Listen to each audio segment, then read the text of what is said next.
Look at this, guys. Look at the amount of roots. This is just it's unbelievable. Like, why would we um, prevent plants from joining this party? Forget about sustainability. You want to enrich ecosystems. Every being is equipped to live a positive, energetic balance. Keep it pruned. We are cultivating abundance. Not a problem to cut down trees. The problem is not planting them.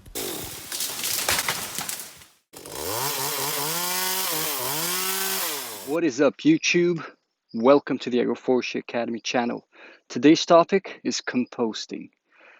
We constantly tell people not to produce compost in their homes and in their farms, and a lot of people question us why, since compost is known to be a great amendment for the soil. It's supposed to be great for our crops. So why are we telling people not to make compost? And I'm going to explain to you why and how we do it. And it's not that we do not do compost. And I'm going to show to you how I like to make compost. But it is on, where we produce it. I think that's the key element of this equation. We need to know where to make compost. And the fact of the matter is, when you get a bunch of branches, leftovers from the kitchen, and manure or whatever it is that you use to make compost, and you put it in a pile and you let it compost. And some people like to turn the compost pile, some people prefer not to turn it. Anyway, that you like to do it, once it's done, you do have a very good product. You've got that black soil that smells good, that is packed with pores that retain water and absorb and retain nutrients. It is a material that plants have no difficulty whatsoever to grow their roots on. So it is a great material. But that's not the best part of the composting process. The best part of the composting process is not the end product. It's not the compost. It's the process of composting. That's where the party happens. That's where all of the best stuff is going on, where substances are being released, all sorts of amino acids, proteins, carbohydrates, water, so much stuff going on. And when you put your stuff in a compost pile, you prevent your plants and the microorganisms that live in your field to participate in that party. You're creating like a private party, and your plants, your field, does not take part in it. I just compost directly on the field. And the great thing about this is there's going to be no nutrient loss. I'm going to enhance microorganisms in my field, which will in turn benefit my plants. The plants will join the party because they will send their roots directly into the material, and they will aid in the composting process, and they will absorb whatever nutrients are being released during the composting process. And I'm not talking about molecules. I'm talking about, I am talking about molecules. I'm not talking about small molecules. I'm talking about big molecules, like amino acids, proteins. Plants will absorb these ready molecules, and that's a lot better for them because it saves them time and energy of having to produce those from elemental substances. So I have a place here where I've been depositing all of the leftovers from my kitchen. I produce about 100 to 150 liters of kitchen scraps a week. Of course, that's not for my home alone. It's because I'm dehydrating fruit at home. So every week I'm dehydrating between 30 and 60 kilos of fruit. So there's a lot of skin banana peels, pineapple skin that I'm producing. So what I do is I bring them to the field. I find places in the field that are um, less privileged for some reason. This is a place that's less privileged. The banana plants didn't grow so well. It is a place that I delayed the nearby management, the management of the nearby vegetation, which is something that really um, makes the your system lag behind if you don't manage nearby vegetations.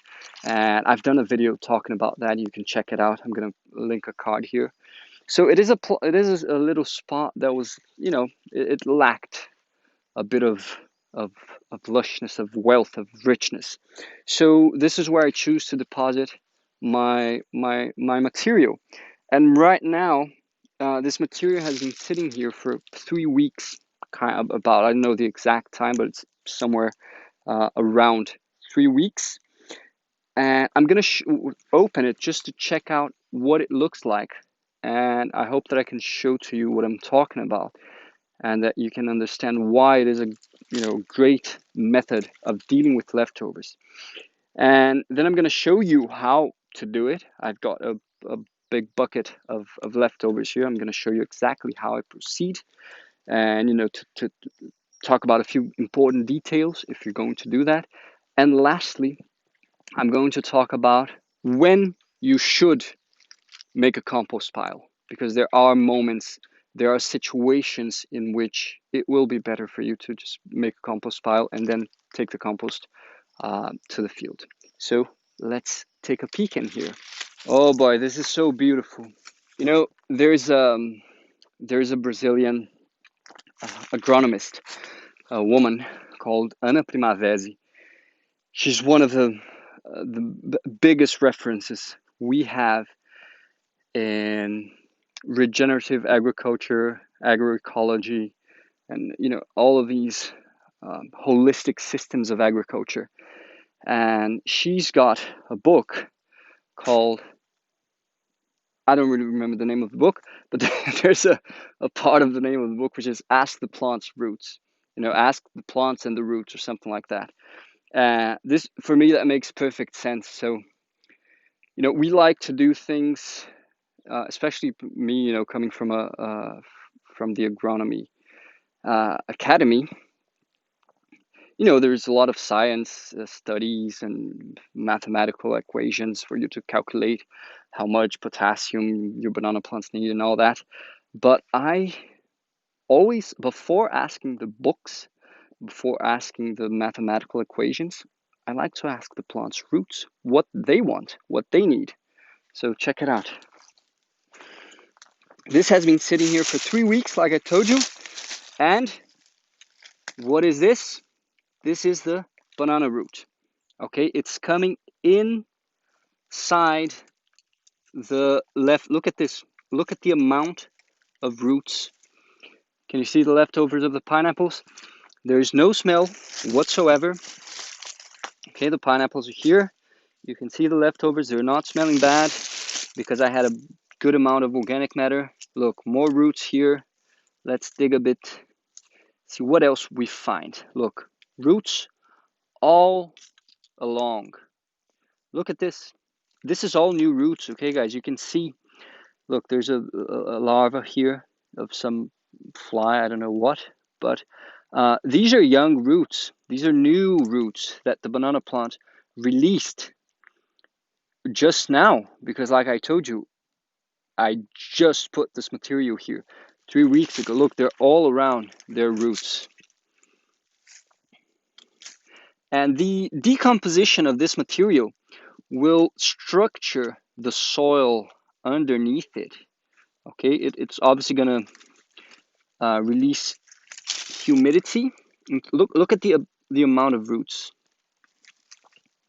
Look at the soil, how it's being structured, and it is wet. It's moist. Okay, it hasn't rained for a month already, or actually, sorry, not a month. It hasn't rained for 3 weeks, and Look at this. The soil is wet. It's a bit moist. It's full of roots. It's got worms. All of it because of this material that I brought to the field. So you see how plants and insects and small animals, they want to participate in. Look at this, guys. Look at the amount of roots. This is just it's unbelievable. Like, why would we prevent plants from joining this party by creating uh, a prison for our compost? Why would we do that if this is what plants want? You know, this is what they want. And people, I don't know why, but people, a lot of people have, they have some questions about, oh, but isn't the fermentation process going to affect plants' roots? Isn't it going to release acids and acidify the soil and release toxic substances? Ask the root. Ask this banana plant. Do you question why this banana plant is the biggest one in this little field here? I have no doubt about it. And it's been only 3 weeks, and you can already see a pretty big difference in this plant in regards to its neighbors. The other ones are smaller. This one is very big. So we should be putting the leftovers raw on our fields, directly on our fields. That's the best use of the material. So now let's go to another area where I am depositing material. I'm going to show you how I do it, the details, and the things you have to be careful with in order not to attract undesirable animal. And the fact is not even not attracting undesirable animals, is organizing things in the best way possible for proper decomposition to happen. Because when you do attract unwanted animals and flies, that's because your material is putrefying and not really decomposing. Okay, and there's a big difference there. So let's check it out.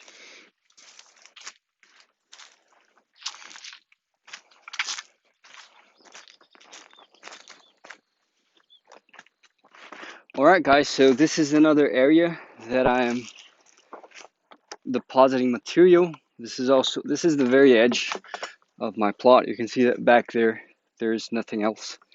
And here to my right, there's nothing else as well. And this is also a row of trees that has that lacked, a bit of care, so they lag behind a little bit. And I'm depositing some material for it. So the way to do it is very, very simple. The first thing, you need a pretty thick layer of organic matter. Okay, so over here I've got 25 centimeters of organic matter. This is important. If you don't have it, you need to find it. So I'm gonna pull this material back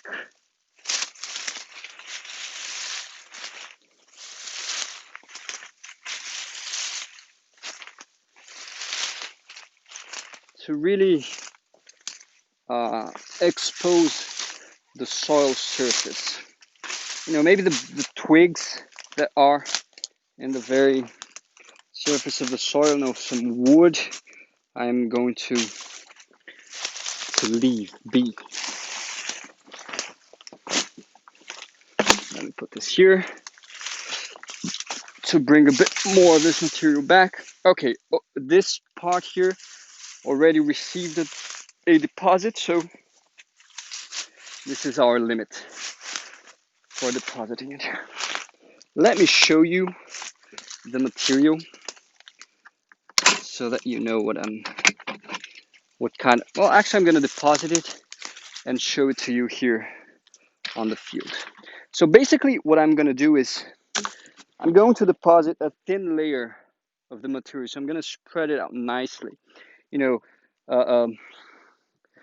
going to make a mat of maybe 10 centimeters of depth, and like 40 centimeters of width or something like that. Just like this.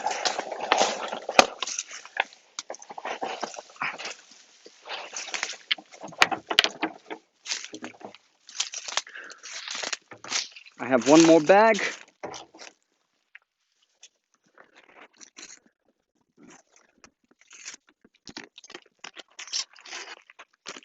I mean, this is not a bag, this is a bucket. What am I saying? Okay.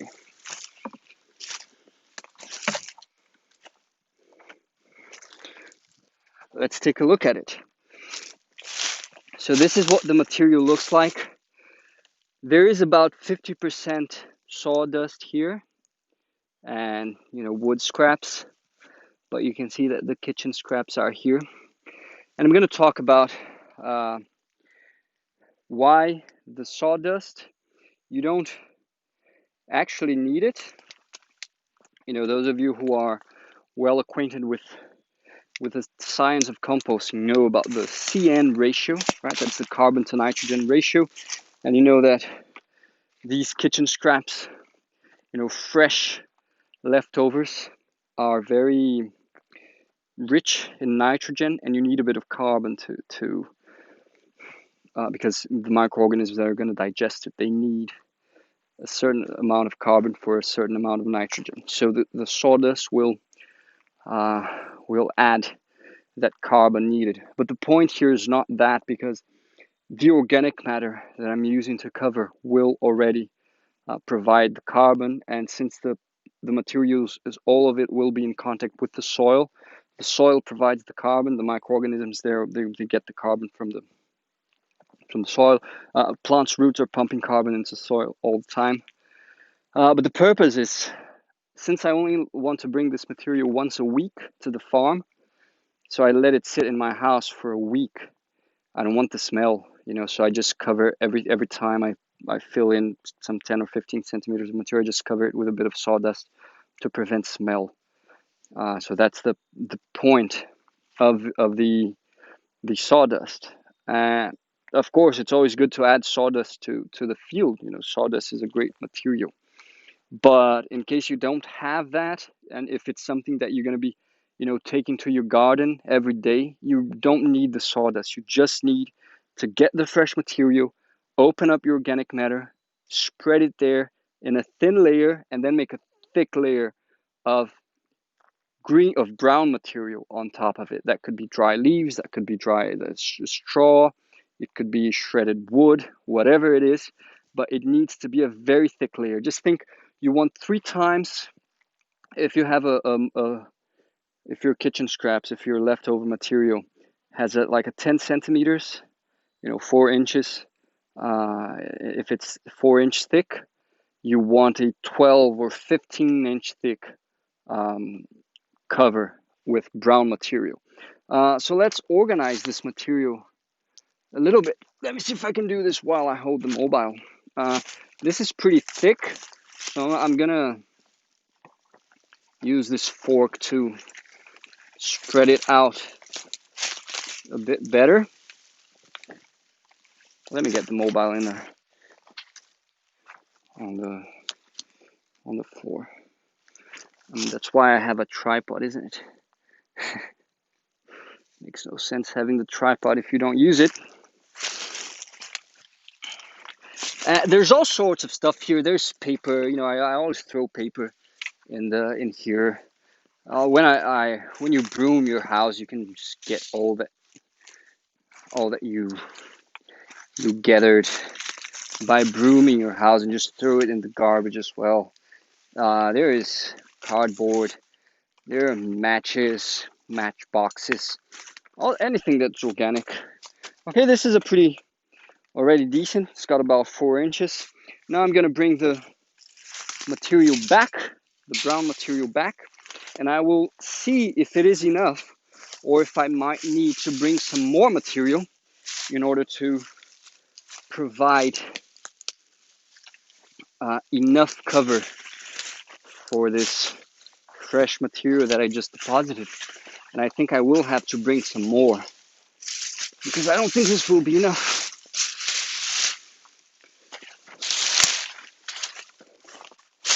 Okay, there's a lot here and not enough here on the rest. Okay, I need a little bit more. Okay, this should be enough.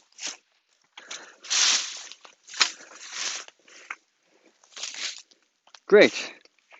There will be no smell. There will be no putrefying. Is that how you say it? Let's get this mobile. There you go. Nicely covered. I've got, it's up to well above my ankle, the organic material, and we're good to go.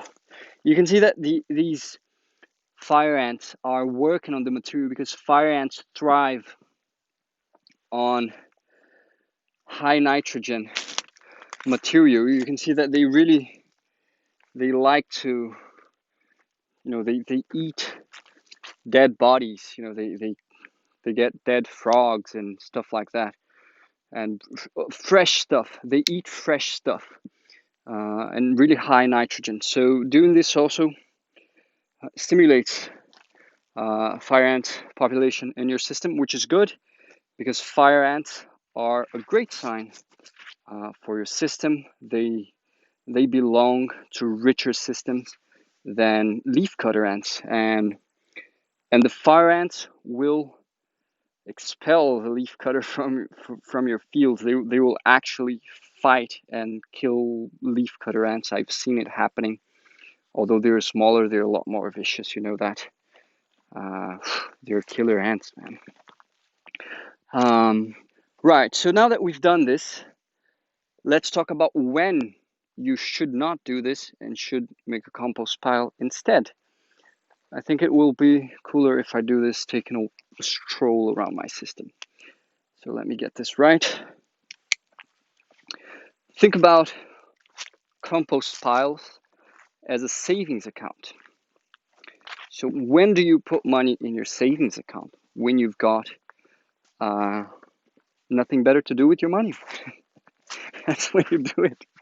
When you want to save it for a specific purpose in the future, but it's definitely not the best way to enhance and to make the best use of that material, in the sense it's not where your money is going to multiply the most. You get much better interest rates if you're doing. That's a pineapple attacked by Fusarium. Pity. You're going to get much better interest rates by investing in the stock market or something like that. Adding the material directly to your soil, that's like investing in the stock market. That's where you're going to multiply your material. That's where the material is going to stimulate and enrich life in your system the most, because you're going to allow your plants to participate in the party. And so I was looking for this tool, man. This is my banana leaf cutter. I had lost it, but now I found it.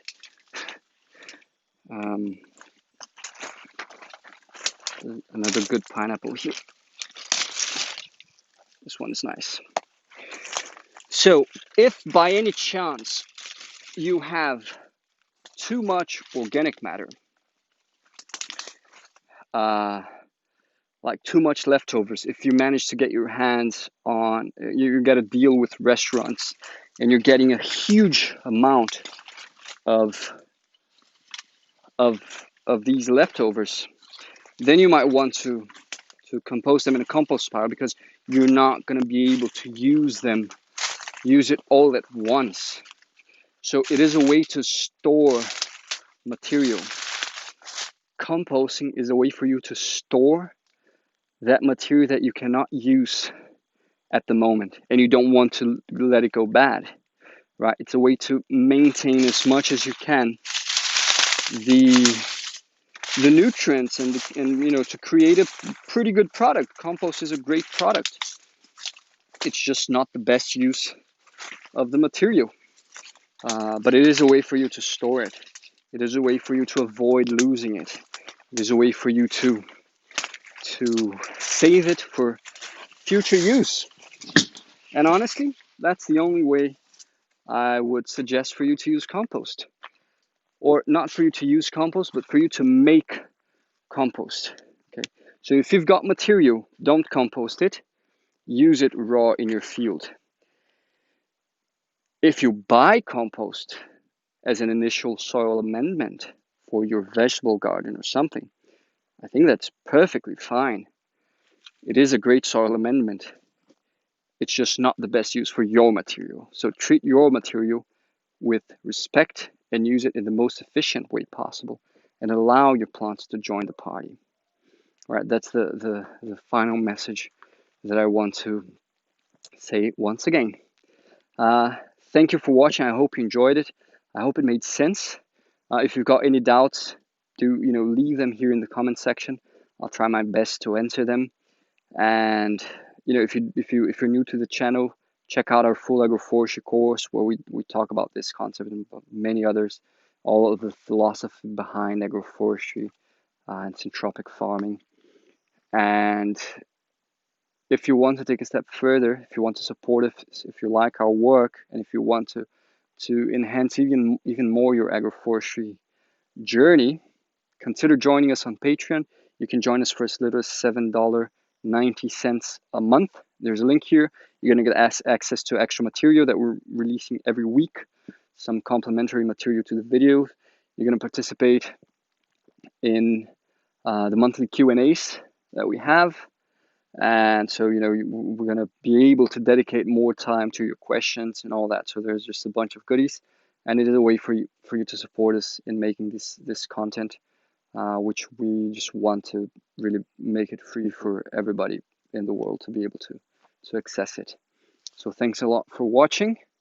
This is Felipe for the Agroforestry Academy, and I'm signing out.